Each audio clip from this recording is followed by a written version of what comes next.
మహాశివరాత్రి సందర్భంగా శ్రీశైల పుణ్యక్షేత్రం భక్తజనంతో పోటెత్తింది. భ్రమరాంబ సమేత మల్లికార్జున స్వామిని దర్శనం కంటే ముందుగా పాతాళగంగలో పుణ్యస్నానాలు ఆచరించినందుకు భక్తులు పోటీ పడుతున్నారు. దీనిపై మరింత సమాచారం పాతాళగంగ నుంచి మా ప్రతినిధి హరికిషన్ అందిస్తారు. శ్రీశైలంలో మహాశివరాత్రి బ్రహ్మోత్సవాలు అంగరంగ వైభవంగా సాగుతున్నాయి. మహాశివరాత్రి సందర్భంగా వేకువజాము నుండే భ్రమరాంబ సమేత మల్లికార్జున స్వామిని దర్శించుకునేందుకు భక్తజనం పోటెత్తింది.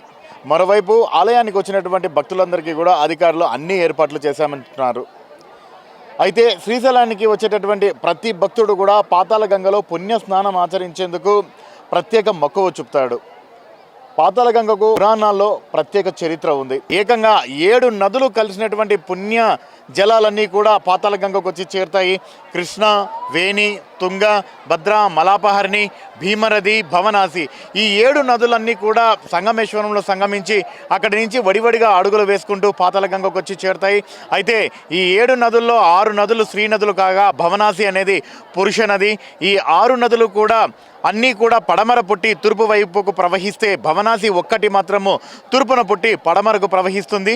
ఈ నదులన్నీ కూడా సంగమేశ్వర ప్రాంతానికి చేరుకొని అక్కడ సంగమించి అక్కడి నుంచి కూడా పాతాళగంగకు చేరుకుంటాయి. సో ఈ పాతాళగంగలో పుణ్య స్నానం ఆచరిస్తే దేశంలోని అన్ని నదులలో స్నానం చేసినంత ఫలితం కలుగుతుందని చెప్పేసి కూడా హైందవుల్లో ప్రతి ఒక్కరు కూడా ప్రగాఢంగా విశ్వసిస్తారు. ఈ నేపథ్యంలోనే భ్రమరాంబ సమేత మల్లికార్జున స్వామి దర్శనానికి వచ్చినటువంటి భక్తులు స్వామివారి దర్శనానికి ఎంత ప్రాధాన్యతనిస్తారో అంతే ప్రాధాన్యత పాతాళగంగలో పుణ్య స్నానాలు ఆచరించేందుకు కూడా ఇస్తారని మాత్రం చెప్పుకోక తప్పదు. ఎందుకంటే భారతదేశ పురాణాల్లో నదీ స్నానానికి ప్రత్యేకత ఉందని మాత్రము అందరికీ తెలిసిన విషయమే.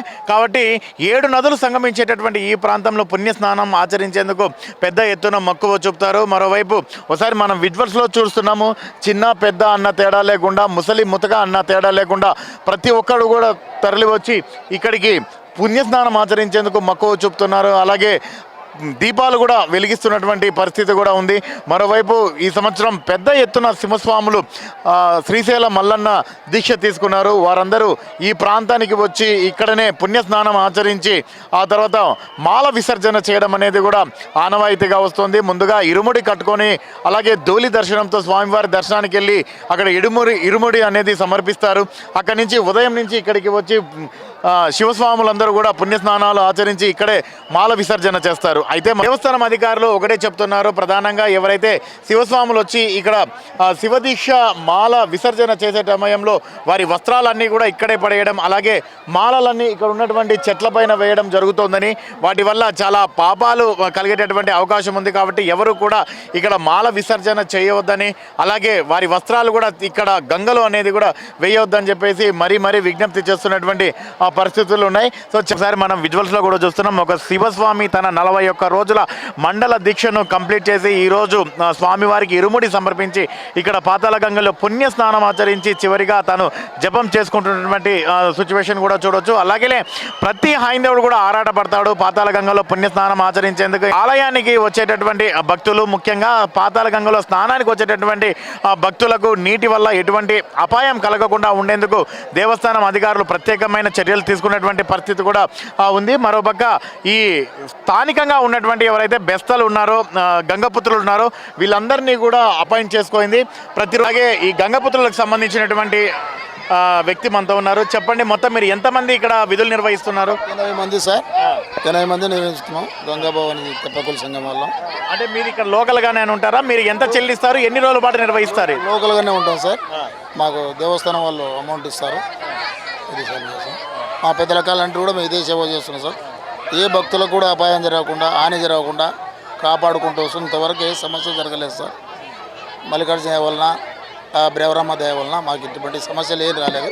మా మత్స్యకారులు అందరూ కలిసి కూడా అమౌంట్ ఇచ్చిన కాలం, ఇయ్యని కాలం కూడా మేము సేవ చేసుకుంటూనే పోతున్నాం సార్. అది సార్. ఇప్పుడు మీరందరికి ఏం చెప్తారు? ఎన్ని రోజుల పాటు ఈ విధులు నిర్వహిస్తున్నారు? ప్రధానంగా మీకు ఎటువంటి ఇన్స్ట్రక్షన్స్ ఇస్తారు? మాకు అధికారులు దేవుని వల్ల మత్స్య కార్మికులు మాకు సపోర్ట్గా ఉన్నారు. మన దేవస్థానం వాళ్ళు సపోర్ట్గా ఉన్నారు. మాకు అన్ని 8 రోజులు 9 రోజులు అనేది కాదు, మాకు నిర్ణయించినారు. ఒక టైం అనేది లేదు. భక్తులు వచ్చేంత వరకు సేవ అని చెప్పి నిర్ణయించినారు సార్. పాతాళ గంగలో పుణ్యస్నానం ఆచరించేందుకు పెద్ద ఎత్తున దేశ నలుమూలల నుండి తరలి వచ్చిన భక్తుల సౌకర్యం అలాగే వారి భద్రతను దృష్టిలో పెట్టుకొని ఆ దేవస్థానం అధికారులు అయితే ఈ ఏర్పాట్లు చేశారు. రామ్మోహన్తో హరికిషన్, యశం టీవీ, శ్రీశైలం, నంద్యాల జిల్లా.